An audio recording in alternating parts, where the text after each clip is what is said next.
Assalamualaikum warahmatullahi wabarakatuh. Perkenalkan, nama saya Siti Hartini Hamid. Saya mahasiswi semester 5 dari Fakultas Ekonomi dan Bisnis. Di sini saya akan menjelaskan apa itu stakeholder theory.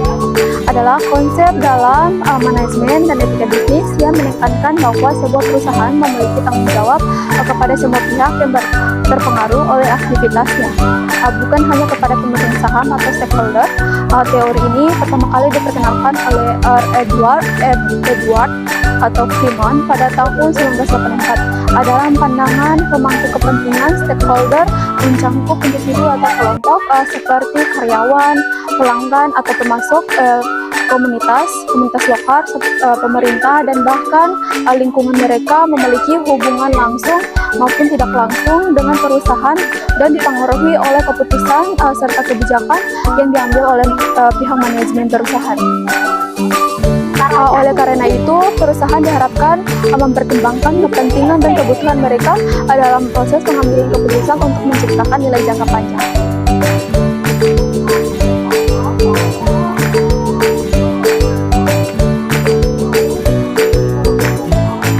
Stakeholder teori juga menekankan bahwa hubungan yang harmonis dengan para pemangku kepentingan dapat mendukung keberlanjutan bisnis dan menciptakan keunggulan kompetitif, misalnya memperlakukan karyawan dengan adil dan meningkatkan loyalitas dan produktivitas, sementara memperhatikan kepentingan komunitas lokal dan memperkuat reputasi perusahaan. Teori ini juga mengaku bahwa seringkali terdapat konflik kepentingan antara stakeholder, sehingga manajemen perlu melakukan pendekatan yang seimbang untuk mengelola kepentingan tersebut. Dengan menerapkan prinsip-prinsip ini, perusahaan tidak hanya fokus pada keuntungan finansial, tetapi juga memperhatikan dampak sosial dan lingkungan, sehingga dapat beroperasi secara berkelanjutan dan bertanggung jawab.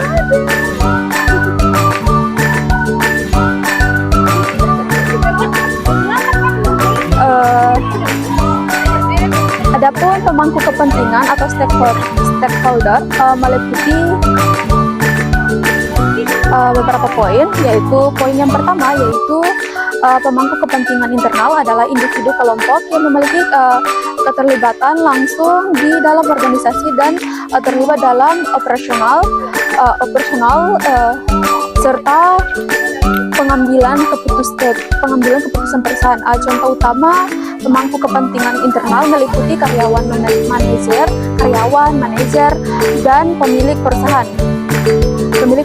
Karyawan misalnya memiliki peran penting dalam menjalankan aktivitas operasional perusahaan, maka mereka bergantung pada perusahaan untuk mendapatkan gaji tunjangan dan keamanan kerja. Oleh karena itu, perusahaan harus memastikan kesejahteraan dan kepuasan karyawan untuk menjaga produktivitas dan loyalitas mereka. Selain itu, manajer bertanggung jawab dalam mengelola sumber daya perusahaan dan memastikan terciptanya tujuan organisasi. Mereka memiliki kewajiban untuk menyeimbangkan kepentingan karyawan dan pemilik perusahaan guna memastikan kelangsungan usaha yang berkelanjutan.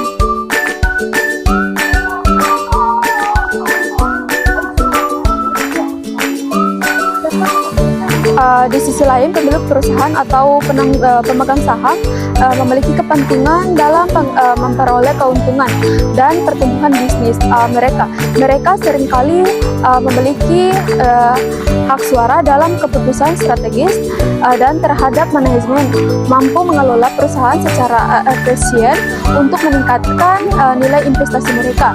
Hubungan yang sehat antara pemilik dan manajemen sangat penting untuk menjaga kepercayaan dan stabilitas organisasi dalam konteks stakeholder teori. Perusahaan harus memperhatikan keseimbangan kepentingan di antara pemangku kepentingan internal ini. Misalnya pengelola konflik antara karyawan yang menuntut kenaikan gaji dan pemilik yang menginginkan penghematan biaya yang harus dilakukan dengan pendekatan yang adil dan transparan agar semua pihak merasa diakomodasi dengan memperhatikan kebutuhan dan aspirasi pemangku kepentingan internal. Perusahaan dapat menciptakan lingkungan kerja yang kondusif dan mencapai kinerja bisnis yang optimal.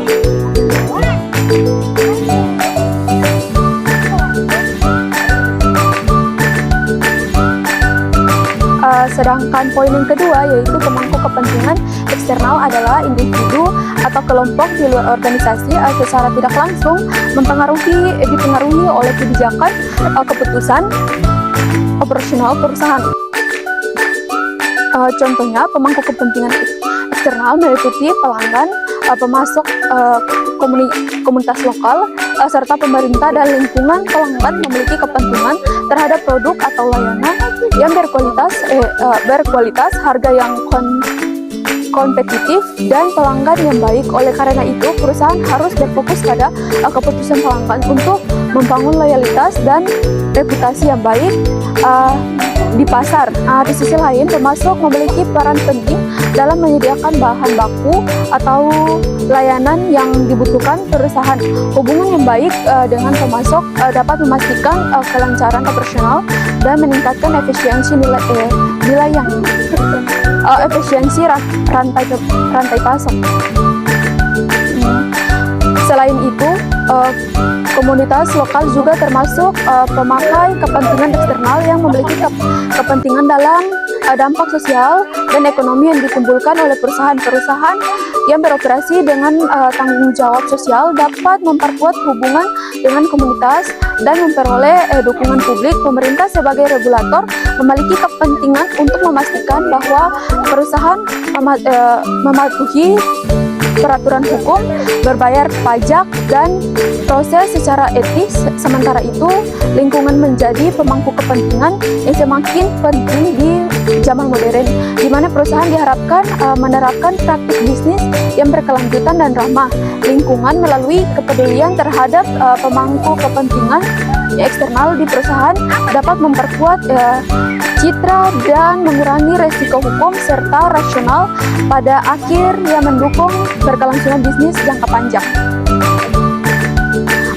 Sementara prinsip utama stakeholder teori yaitu terbagi menjadi beberapa poin juga. Poin yang pertama yaitu prinsip bertanggung jawab adalah sosial dalam stakeholder teori, menekankan bahwa perusahaan memiliki dampak dari setiap keputusan dan kegiatan terhadap semua pemangku kepentingan. Prinsip ini mengarahkan perusahaan untuk tidak hanya berfokus pada keuntungan finansial sebagai pemegang saham, tetapi juga memastikan bahwa kepentingan karyawan berlangganan atau pemasok komunitas lokal dan lingkungan turun diperhitungkan melalui penerapan tanggung jawab sosial.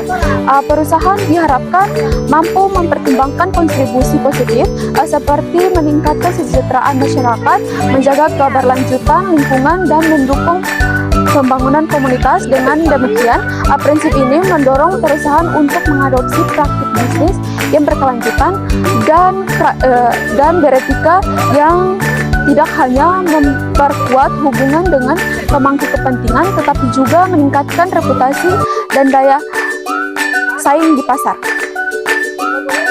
Prinsip yang kedua yaitu prinsip hubungan timbal balik dalam stakeholder teori. Penekanan bahwa perusahaan dan para pemangku kepentingan memiliki keterkaitan yang saling mempengaruhi hubungan menciptakan tanggung jawab bersama di mana perusahaan bergantung pada dukungan dari pemangku kepentingan untuk menciptakan tujuan bisnis, sementara pemangku kepentingan juga bergantung pada perusahaan untuk memenuhi kebutuhan dan harapan mereka. Misalnya karyawan mengandalkan perusahaan untuk mendapatkan penghasilan dan keamanan kerja, sedangkan perusahaan membutuhkan tenaga kerja yang produktif untuk mencapai kekuasaan operasional. Demikian pula pelanggan mengharapkan produk atau layanan yang berkualitas, sementara perusahaan memerlukan loyalitas pelanggan untuk bertahan di pasar. Oleh karena itu, prinsip menuntut perusahaan untuk membangun hubungan yang saling menggunakan prinsip kepercayaan, komunikasi yang terbuka, dan komitmen terhadap kesejahteraan bersama guna menciptakan nilai jangka panjang bagi semua pihak.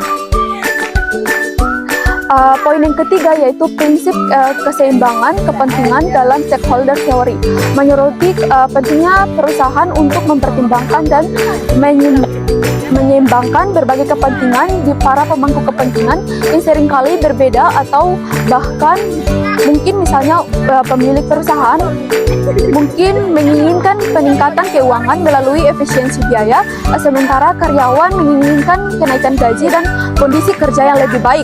Dalam situasi seperti ini, perusahaan harus mengambil keputusan yang adil dan transparan untuk memastikan bahwa kebutuhan semua pihak dipertimbangkan tanpa mengorbankan kesejahteraan kelompok tertentu. Pendekatan ini hanya membantu mempengaruhi potensi konflik, tetapi juga memperkuat hubungan jangka panjang dengan pemangku kepentingan yang pada akhirnya mendukung keberlanjutan dan pertumbuhan perusahaan.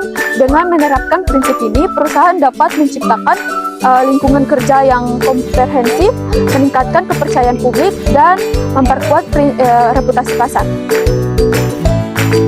Adapun manfaat stakeholder theory, yaitu manfaat yang pertama yaitu peningkatan reputasi perusahaan merupakan salah satu manfaat utama dari penerapan stakeholder theory. Ketika perusahaan memperhatikan kebutuhan dan kepentingan para pemangku kepentingan seperti karyawan, pelanggan, komunitas, dan lingkungan, hal ini menciptakan citra positif di mana publik perusahaan yang menunjukkan komitmen terhadap tanggung jawab sosial dan praktik bisnis dan etika akan lebih dipercaya oleh masyarakat dan dianggap sebagai organisasi yang peduli terhadap isu-isu dan lingkungan. Reputasi yang baik ini tidak hanya membantu menarik pelanggan baru, tetapi juga memperkuat loyalitas pelanggan yang sudah ada. Selain itu, perusahaan yang memiliki reputasi positif lebih menarik bagi investor dan mitra bisnis yang pada akhirnya dapat meningkatkan daya saing pertumbuhan jangka panjang. Adapun poin yang kedua yaitu membangun kepercayaan dengan pelanggan. Komunitas adalah salah satu manfaat penting dari penerapan stakeholder theory ketika perusahaan dan harapan memangku kepentingan seperti memberikan produk atau layanan yang berkualitas, menjadi transparansi dan menjalankan praktik bisnis yang hal ini menciptakan rasa kepercayaan di antara pelanggan dan komunitas lokal. Kepercayaan ini sangat penting karena dapat meningkatkan loyalitas pelanggan, memperkuat hubungan jangka panjang, dan mendorong rekomendasi positif dari mulut ke mulut. Selain itu, komunitas yang merasa dihargai oleh perusahaan akan lebih mendukung operasi bisnis yang mempengaruhi resiko penolakan sosial dan bahkan pertumbuhan perusahaan dalam menghadapi tantangan atau krisis. Hubungan kuat dengan pelanggan dan komunikasi juga menciptakan keunggulan komprehensif yang sulit ditiru oleh pesaing dan posisi perusahaan di pasar. Yang ketiga yaitu mengurangi resiko konflik dengan pihak eksternal, merupakan salah satu manfaat penting dan penerapan kebutuhan dan kepentingan para pemangku kepentingan eksternal seperti pemerintah, komunitas lokal, dan organisasi lingkungan. Perusahaan dapat menghindari potensi konflik yang dapat mempengaruhi operasional dan reputasi bisnis, misalnya dengan mematuhi peraturan pemerintah dan menjalankan praktik bisnis yang ramah lingkungan. Perusahaan dapat mempengaruhi risiko denda, tuntutan hukum, atau proses dari investasi. Selain itu, membangun hubungan yang transparan dan saling menguntungkan dengan pemangku kepentingan eksternal juga dapat membantu perusahaan dapat mendapatkan dukungan sosial dan politik yang diperlukan untuk memperluas operasi atau meluncurkan proyek baru. Melalui pendekatan ini, perusahaan tidak hanya memimpin terhadap eksternal tetapi juga menciptakan lingkungan bisnis yang stabil dan kondusif untuk pertumbuhan jangka panjang. Baik, itu saja yang bisa saya sampaikan. Bila ada salah kata, saya mohon maaf. Assalamualaikum warahmatullahi wabarakatuh.